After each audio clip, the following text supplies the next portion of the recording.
Qu'avez-vous donné le sein? Non, attendez une minute. Oui, c'est exact. Ça renforce les mamelons à ce qu'on dit. Vous êtes un monstre. On peut couper la jambe d'un homme, mais elle le démangera toujours.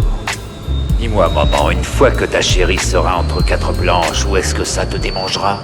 Salut tout le monde et bienvenue sur Écran Fou, et aujourd'hui direction Netflix avec l'événement de l'été, l'arrivée de la première partie de la saison 2 de mercredi.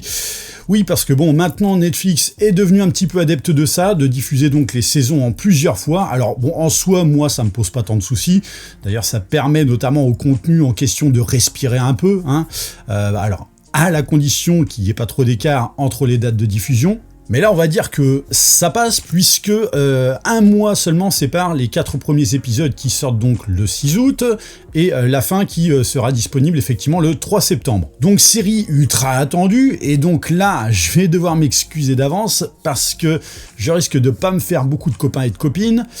Mais voilà, je ne fais absolument pas partie des gens qui ont adoré la première salve du show. Mais voilà, j'ai mes raisons, tout en comprenant bien sûr qu'on puisse en revanche adorer. Juste que, en tant que fan de la licence La Famille Addams, je ne me suis pas du tout senti concerné par la série, donc à la fois parce que je ne trouvais pas le charme originel des personnages, et ensuite parce que la série est un contenu quasi exclusivement pour ados.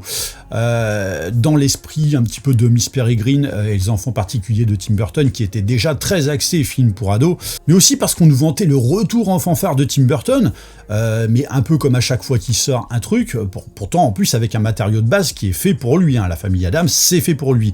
Et formellement parlant, voilà, ça va, ça colle parfaitement à son esprit, à son univers personnel. Non mais c'est vrai, après tout, moi-même je suis le premier à dire et défendre que Burton a toujours eu une approche assez enfantine des univers glauques qu'il abordait, mais tout en les rendant accessibles à tous quand même, sauf pour, comme je le disais, le cas de Miss Peregrine.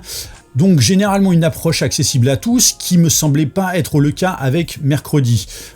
Évidemment avec son intrigue à la Enola Holmes et Harry Potter, mais à la sauce glauque allégée. Et d'ailleurs, le côté Harry Potter se ressent davantage dès le début de cette nouvelle saison, vu que qui dit une nouvelle saison dit nouvelle rentrée, donc au même titre que chaque épisode d'Harry Potter s'articulait autour d'un nouveau cycle scolaire. Mais donc ici, avec ce sentiment de découvrir une héroïne qui a troqué son côté un petit peu psychotique contre l'arrogance typique des ados imbus de leur propre suffisance, donc forcément, en tant que fan des films des années 90, mais aussi de la sitcom de 64, en fait, je pouvais que rester sur le carreau. D'autant que la force de La Famille Addams a toujours résidé dans le contraste entre leur mode de vie et celui des gens lambda.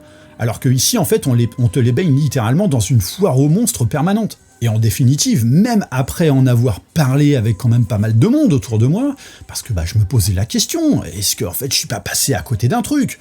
Au vu de l'engouement général de la première saison. En fait, j'ai vraiment fini par comprendre que, en vérité, la série vise essentiellement un public ado, qui n'a aucune notion du support que ça adapte, et dont l'intrigue s'articule essentiellement autour de leur centre d'intérêt. Donc voilà pourquoi je me suis pas senti concerné par cette aventure. Et là, je sais, vous allez me dire, mais attends, si t'as pas aimé la saison 1 en te disant que t'es pas la cible, pourquoi t'es allé mettre ton tarin dans la saison 2 ? Et vous auriez raison. Mais il faut savoir que malgré les apparences, et surtout quand il est question de Tim Burton, j'ai un petit peu la naïveté d'être un éternel optimiste concernant son retour en force, qui, non, je suis désolé de le dire, n'a pas eu lieu avec Beetlejuice 2, ne rêvons pas. Tim Burton, c'est un peu comme Luc Besson, en fait, il y a cette envie de résurrection chez eux qui te pousse inexorablement à leur donner à chaque fois une nouvelle chance. Et au-delà de ça, le nombre de fois où j'ai été déçu par des séries sur la première salve pour me réconcilier avec sur les suivantes, au hasard, Fondation sur Apple TV+, donc motif supplémentaire de retenter l'expérience. Et surtout, dans le cas précis de Mercredi, j'ai eu envie d'y jeter un œil parce que les premières minutes qui avaient été diffusées lors du To Doom, elles ont étonnamment piqué ma curiosité. Avec une impression de beaucoup plus retrouver la Mercredi que moi j'aime, en tout cas beaucoup plus en l'espace de seulement quelques minutes que dans toute la saison 1. Et comme quoi, il y a que les cons qui changent pas d'avis, oui, j'ai beaucoup plus apprécié ce second show. Après, attention, je suis pas en train de dire pour autant que j'ai adoré, D'autant qu'on est vraiment toujours sur la même tonalité de teenage série, mais bon, à partir du moment où tu te préconditionnes un minimum à ça, parce que tu sais désormais à quoi t'attendre, bah oui, forcément, la pilule passe déjà beaucoup mieux sur cette approche. Alors, j'y vouerai pas une adoration pour autant, mais c'est déjà beaucoup plus digeste. Mais là où je ne trouvais effectivement pas mes marques sur la saison 1, notamment autour des membres de la famille Addams, au-delà du nom des personnages parce que ça ne les respectait pas assez, là j'ai vraiment beaucoup plus le sentiment d'être en terrain connu parce que en fait on va leur donner enfin un peu plus d'épaisseur et d'importance, et surtout parce que l'esprit tordu et macabre qui en a fait leur réputation et leur succès est beaucoup plus prononcé, ne serait-ce que parfois à travers de simples flashbacks ou des contextes parsemés ça et là. Mais il en faut parfois pas beaucoup pour que ça marche. Et ici, en fait, c'est le cas.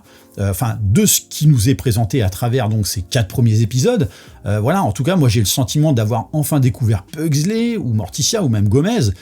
Et puis alors Fétide, alors là, c'est le jour et la nuit, quoi. Son interprète, donc Fred Armisen, là, il est autrement plus habité par le rôle. Là, tu baignes littéralement dans son esprit masochiste compulsif. Donc oui, l'âme de la famille Addams ressort beaucoup plus.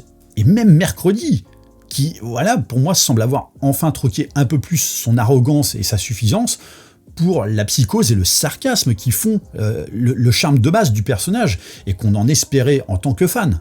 Même si, bon, parfois, oui, elle retombe dans ses travers.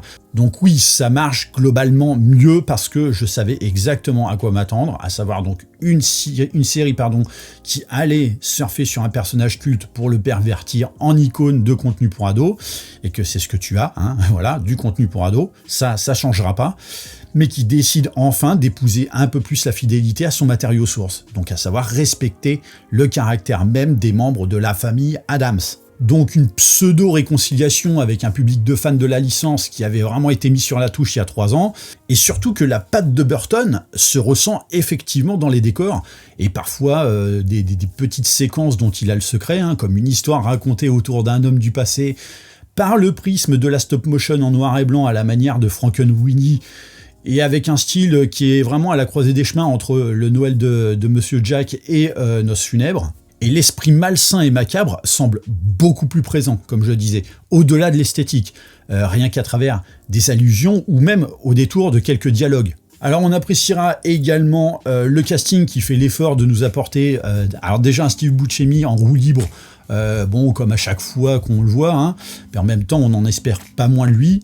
On retrouve également Sandy Newton, et puis quelques clins d'œil et caméos, comme la présence de Christopher Lloyd, qui avait déjà prêté ses traits à l'oncle Fétide dans les films des années 90. Le problème, c'est que si l'effort du premier épisode réalisé par Tim Burton lui-même se ressent, bon après oui, on sait qu'il a chapeauté quand même tout le show, le soufflet retombe. Parce que les épisodes d'une durée d'1 heure sont trop long pour ce que ça a raconté. Et d'ailleurs, t'as carrément un épisode sur un camp en pleine nature avec des scouts, donc le 3e je crois. Il meuble plus que de raison, et avant de relancer la machine sur l'épisode 4. Donc ça part dans trop de sens à la fois, au point même que la série s'en mêle elle-même les pinceaux. Pire, parfois elle se contredit. Alors ça a au moins une force d'être aussi foutraque, c'est d'être totalement imprévisible. Donc en fait, savoir qui est méchant là-dedans et à quelle échelle, tu peux pas. Donc oui, le rythme en subit les conséquences, et c'est la confiture sauce Burton et le côté tordu qui noie un peu plus le poisson afin de rendre le truc légèrement plus supportable. En tout cas pour un public comme moi.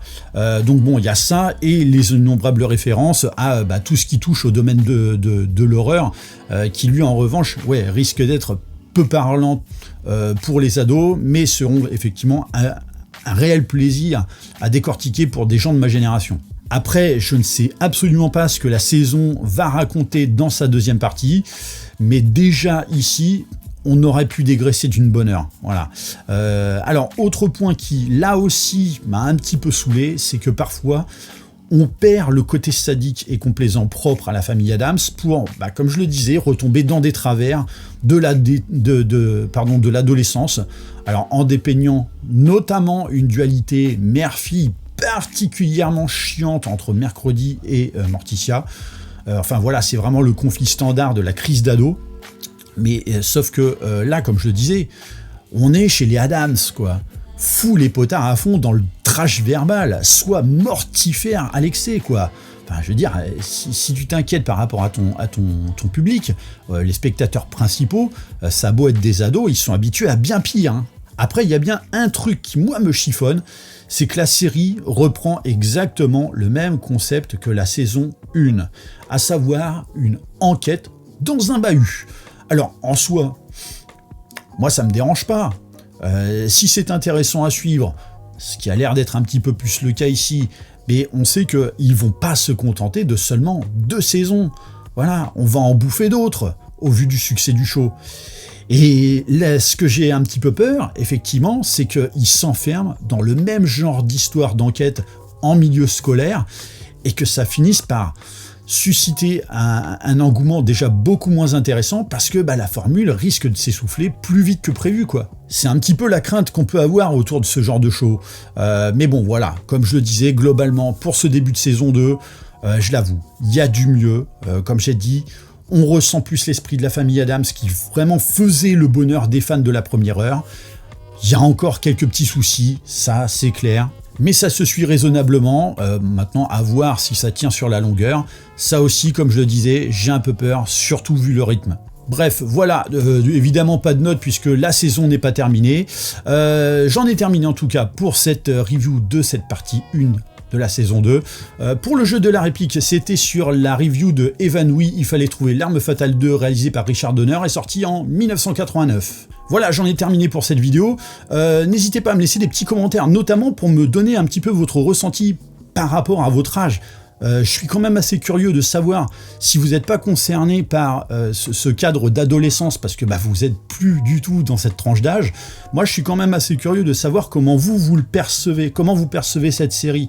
Est-ce que vous vous sentez déconnecté par rapport à ce que vous connaissiez justement de la famille Addams, que ce côté teenage série est peut-être pas suffisamment axé pour vous et que malheureusement Tim Burton avait autrefois un petit peu loupé le coche concernant la retranscription de l'univers de la franchise.